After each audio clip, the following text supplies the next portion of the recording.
The war had ended in Europe, but the prisoners carried their pride with them across the Atlantic. In June 1945, transport ships unloaded thousands of German soldiers onto American soil. They had been captured in France, in the Ruhr Pocket, and even in Italy. And now they were herded through camp gates in Kansas, Texas, and Iowa. Dust swirled around their boots, and their uniforms hung loose from weeks of rationing. Yet arrogance lingered, especially among the officers. One afternoon, when word spread that the Americans would feed them in something called a cafeteria, laughter erupted in the barracks.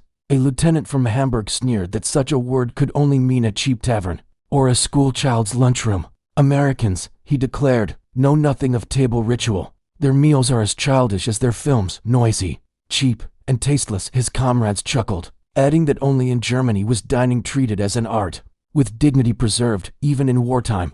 The irony, of course, was that many of them had not eaten a full meal in months. Bread had been scarce, potatoes rationed, meat almost absent, yet pride was stronger than hunger. The memory of oak-paneled officer mess halls lingered.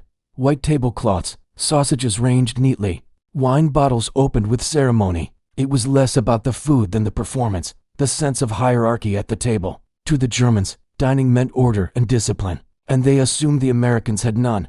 What they did not know was that by 1944, the U.S. Quartermaster Corps had perfected a system that no army in history had ever matched. America could supply not just its soldiers on 3 continents, but also its prisoners. In that single year, American farms produced over 24 billion pounds of meat, and flour mills churned out more than 120 million barrels of wheat. Entire trains thundered across the Midwest carrying milk, vegetables, and sugar. It was not ritual that the Germans would encounter, but scale. Still, the prisoners laughed. They imagined tin cups and watered soup, perhaps a slice of dry bread. A young private muttered that surely the Americans would make them eat like cattle. One pot, one spoon, no dignity. Even hunger could not silence their smugness. They believed America too crude, too brash to understand what a meal should mean. And so the stage was set, sneering prisoners, hollow with hunger yet wrapped in arrogance, about to walk into a place that would shake their confidence more than any battlefield defeat.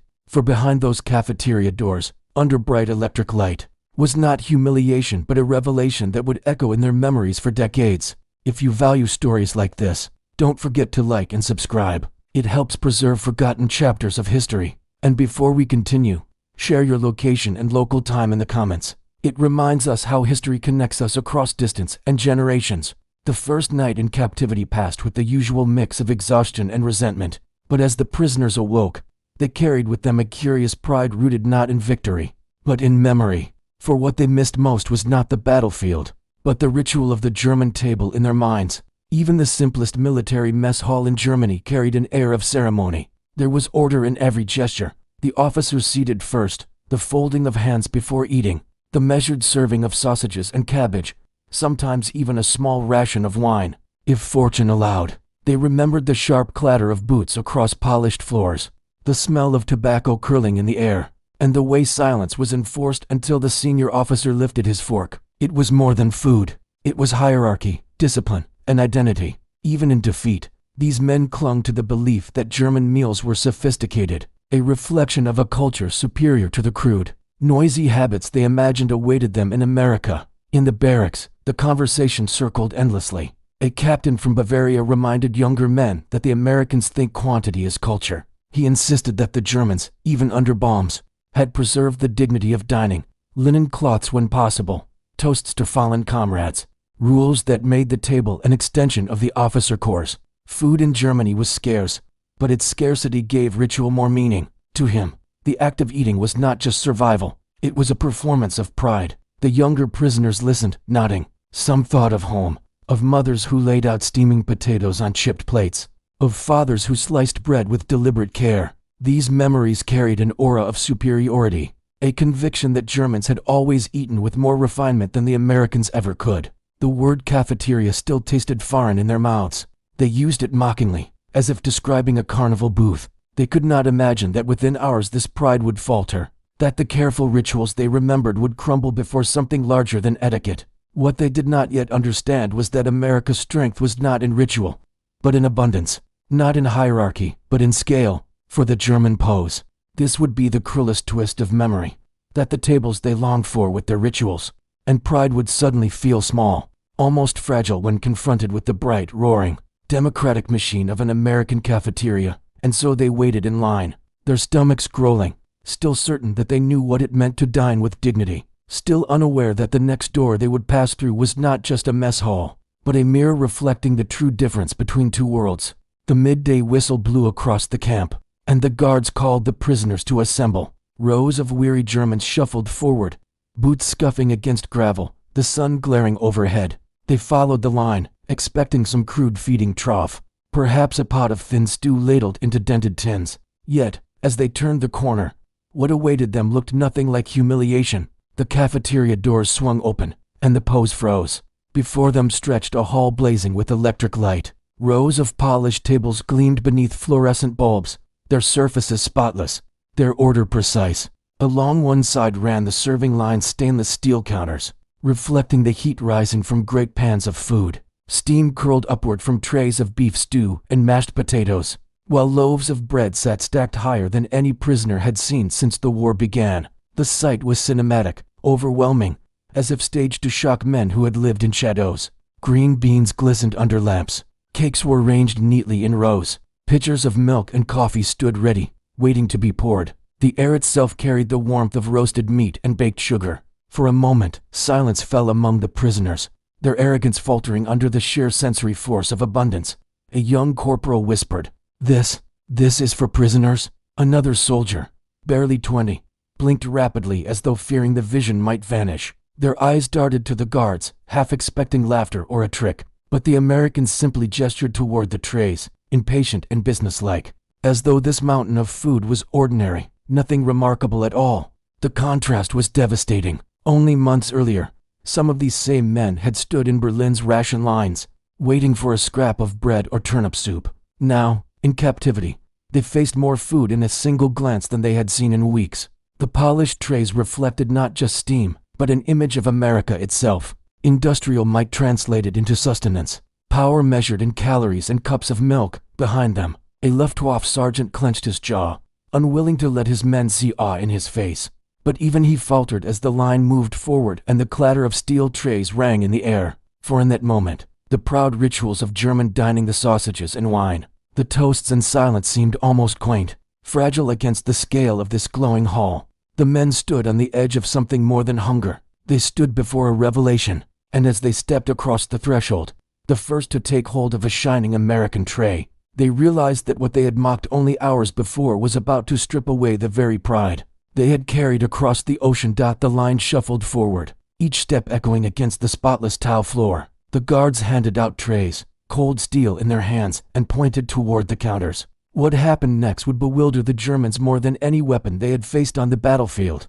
There was no single pot into which food was dumped, no officer barking orders. Instead, they saw an orderly flow. Each man walked forward, slid his tray along the rail, and chose a spoonful of potatoes or not, beef stew or chicken, a slice of bread, then butter or jam if he wished. The rhythm was mechanical yet strangely democratic, a production line of nourishment where each man became his own master. One prisoner muttered in disbelief, We may choose." The guard simply nodded. Another pal whispered, like American soldiers. The idea struck them harder than the smell of roasted meat. Choice was a privilege they had not imagined for prisoners. In the Wehrmacht, rations were handed down without question. Eat what was given, no discussion. Here in captivity, they were confronted with the freedom to decide, cornbread or biscuits, carrots or beans, coffee or milk. Some hesitated, as if reaching for too much might expose a trap. A few looked back nervously at their comrades before scooping gravy onto their plates. But as the line moved, hesitation gave way to wonder. Trays filled, steaming and colorful, as though the very concept of hunger had been banished from this place. The irony was brutal. Back home, families in Hamburg and Cologne survived on meager slices of bread. Children shared watery soup. Yet here, the defeated enemy could select between options and act so simple that it shook their notions of superiority. The cafeteria embodied something they had not prepared for, abundance linked with liberty. Each tray was a silent lecture, a demonstration that in America even prisoners could exercise choice, dignity, and fullness. It was democracy translated into food, a weapon without gunpowder, no less devastating than artillery. As they sat down, forks clattering, the Poes glanced at one another with uneasy expressions. Pride and disbelief tangled in their throats. One whispered, "We thought they would humiliate us. But what is this, if not humiliation of a different kind?" For the first time, the laughter that had filled the barracks was gone. In its place came the quiet confusion of men forced to see freedom not in speeches or banners, but in the steaming haze rising from their own plates. The first bite silenced the room. Forks scraped gently against trays as the men tasted what they had mocked hours earlier. A private from Bremen, who had not tasted meat since the winter of 1944, closed his eyes as stew coated his tongue. Another, skeptical of the pale spread called peanut butter, dipped bread into it, grimaced, then smirked as he reached for more. The initial sneers dissolved into hurried chewing, eyes darting to see who would admit it first. Within minutes, the order of the line broke down. Men who had finished their portions rose awkwardly, trays still clutched in their hands, and drifted back toward the counters. The guards looked on with faint amusement as the same Germans, who had laughed at American cafeterias, returned for seconds. One Luftwaffe officer muttered to his comrade, "In Germany, even civilians starve. Here, even captives eat their fill." His words spread quietly, repeated like a confession across the tables. The atmosphere shifted. The first meal had been shock. The second helping became surrender of pride. A sergeant who once lectured on the refinement of German dining now shoved cornbread into his mouth. With boyish hunger, a young private licked frosting from his fingers, whispering that it tasted sweeter than any ration his mother had stretched across a month. In the barracks later that night, men laughed nervously not at the Americans, but at themselves, how quickly hunger had defeated their arrogance. Yet gossip festered as well. Some muttered that the abundance was a trick, that Americans staged this bounty to weaken German resolve. Others claimed that the US wasted food while Europe bled, and that such waste was proof of decadence. But for most, the memory of that first cafeteria meal would not fade because it filled not just their stomachs, but their imagination. What they did not know was that US agriculture had reached unprecedented scale. In 1945 alone, American farms produced over 55 billion quarts of milk, and sugar beet fields stretched across the Midwest like oceans of white. The cafeteria was not a performance.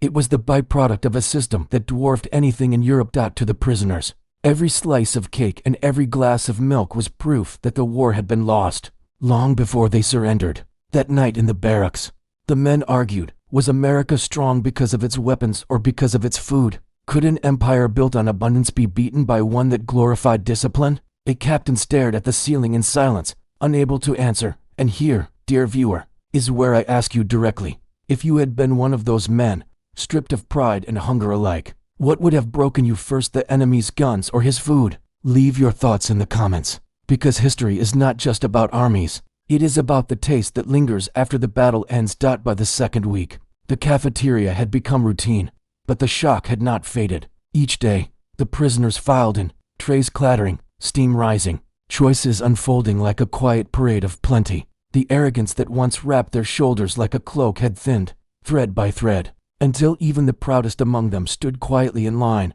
One Luftwaffe captain, known for his clipped orders and disdainful gaze, was spotted slipping back into line for seconds. His men watched in silence, a mixture of relief and discomfort settling in their eyes. Pride was hard to maintain when roast beef, coffee, and cornbread sat waiting only a few steps away. Another officer, who had once lectured the barracks on American vulgarity, now held his tray close to his chest, balancing two slices of pie with care. Nobody mocked him. Hunger had united them more effectively than rank or ideology. But there was another layer to the cafeteria experience that unsettled them even more. Behind the counter stood not just white American cooks, but African American mess workers and sometimes women in uniform, serving prisoners with matter-of-fact efficiency. For men who had been fed propaganda about racial hierarchy, the moment was shattering. To be handed food respectfully, silently by someone whom their right ideology had condemned as inferior shook them more deeply than they admitted aloud. Whispers spread in the barracks that night. Some muttered shame, others deflected, claiming it was just America's way. But the silence of the officers told its own story. The cafeteria was not only a place of abundance, but a daily reminder that the world they had believed in order, ritual, superiority was collapsing with every spoonful of stew. Statistics sharpened the humiliation. Each camp cafeteria could serve thousands of meals within an hour. Conveyor belt efficiency matched with industrial might. At Camp Swift in Texas alone, records show that over 20,000 pounds of flour were baked into bread each week. The numbers were staggering, relentless, undeniable. Where Germany struggled to feed its children, America fed its prisoners as if scarcity did not exist. As the trays clattered and the line moved forward, many Poes found themselves lost in thought. What did it mean to be fed so well by an enemy? Was it kindness or domination dressed as mercy? A young corporal admitted in his diary that he feared the food more than the barbed wire, because it made him forget his hatred. And so, audience, I pose the question to you. If your captor treated you not with cruelty, but with abundance, would your loyalty to your old beliefs hold firm? Or would each meal weaken it, spoonful by spoonful? Share your reflections, because in that question lies the hidden weapon of America's cafeterias.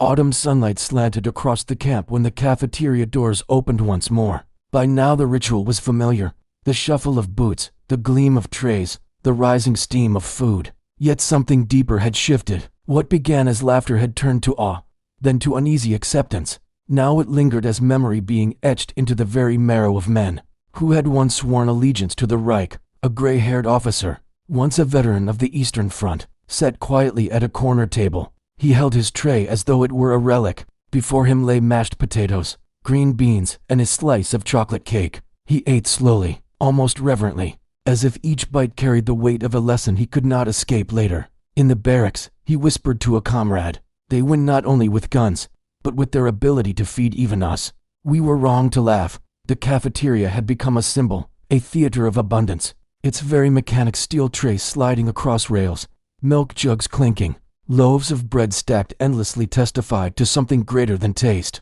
It was industrial democracy in motion, a machine built not just to fight, but to nourish. For the Germans, it was impossible to ignore that such power made their once proud rituals of wine and sausages feel like echoes from another century. Stories spread beyond the camp fences. Some prisoners wrote letters home, careful with censorship, hinting that captivity was less brutal than feared. Others remained silent, ashamed that their most haunting memory of war was not gunfire or bombings, but the abundance of an enemy cafeteria. The irony cut deep.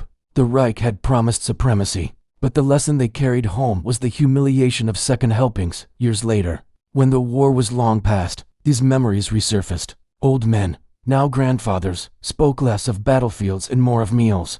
A former soldier told his grandson not of tanks or artillery, but of the day he mocked a cafeteria, and then stood in line for seconds. His voice trembled as he described the clatter of trays, the flood of milk, the sweetness of American cornbread. That image, more than the crack of rifles, had revealed the scale of America's true power. And so the story closes not with thunder or fire, but with a quiet, lingering picture, a shining steel tray piled with food under the hard glow of electric light. For the prisoners who once scoffed, it was a weapon stronger than cannon, a lesson carried across oceans and through decades. That abundance itself could break the walls of pride more surely than any bomb. History often teaches us through noise, the roar of cannons, the thunder of engines, the shouts of armies in the field. Yet sometimes its deepest lessons come quietly, in the clatter of trays and the steam of food, drifting through a hall. The story of German prisoners who once mocked American cafeterias only to stand humbly in line for second helpings reminds us that power is not always expressed in violence. Sometimes it is revealed in the simple ability to nourish, to sustain, to provide without fear of scarcity. For the men who lived it, the cafeteria became a memory sharper than battle. It stripped away layers of pride and revealed how fragile ideology can be when confronted with ordinary abundance. The Reich had promised them supremacy, discipline, and order, but it could not fill their stomachs. America, with its vast fields and tireless factories, offered something their homeland could not, a vision of plenty so vast it extended even to enemies. In later years, when those prisoners returned home, many carried this paradox within them. They had been defeated in war, yet fed in captivity. They had laughed at the thought of eating like children, yet found dignity in choosing their own meals. And in the stillness of old age, when memories of war blurred, it was not always the battlefield they spoke of, but the cafeteria. An old soldier once said that he could still hear the sound of trays sliding along the rail, decades after the war had ended. To him, it was the echo of a truth he could never forget. that strength is not only measured in weapons, but in the quiet, relentless power of a society able to feed even its foes.